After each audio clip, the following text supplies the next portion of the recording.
Bonjour Philippe Aurin. Bonjour Vincent. Allez, on est au bord de la Méditerranée, presque les pieds dans l'eau, le pastis coule dans les verres. On est à Marseille. Eh oui, et à Marseille, qu'est-ce qu'on fait? On monte au sommet à de la bonne mer. À la bonne mer.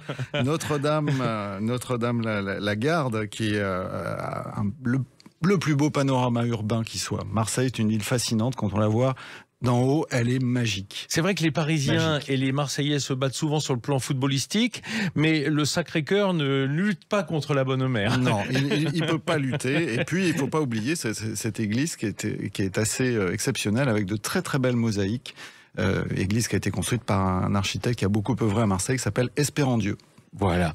Et alors, on sait que les calanques ont été pas privatisés, mais fermés cette année. Depuis cette année, il faut réserver pour aller, notamment à Sormiou, oui. m'a-t-on dit.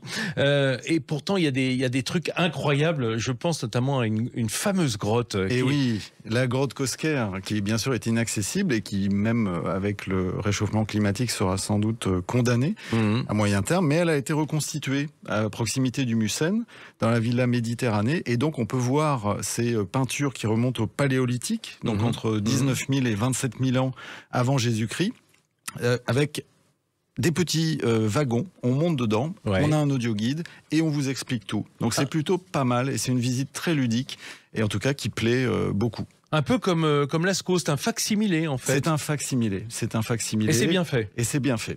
Ah ça me donne envie. Ça me donne envie d'aller voir parce que le paléolithique, moi j'adore. Ça me parle toujours. Il y a des chevaux, des bisons, c'est exceptionnel.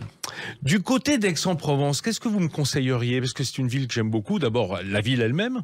Alors c'est une ville magnifique et en fait elle n'a pas eu que des jours heureux. Au camp d'Émile, c'est une ancienne tuilerie qui était un camp d'internement et de transit et de déportation pendant la Seconde Guerre mondiale. Et maintenant c'est un lieu de réflexion sur les génocides.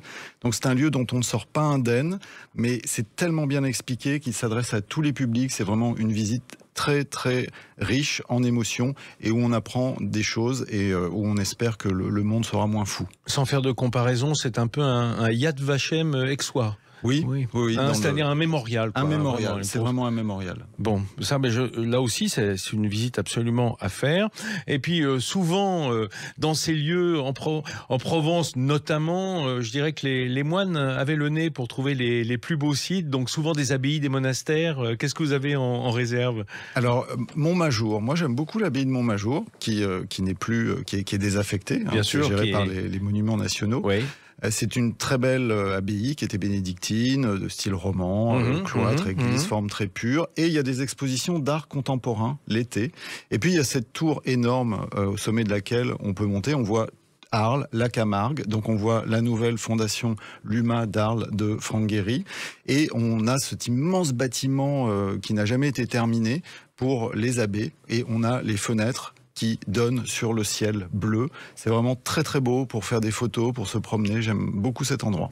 Allez, un petit challenge, Philippe Aurin, un endroit méconnu ou controversé pour terminer autour de Marseille.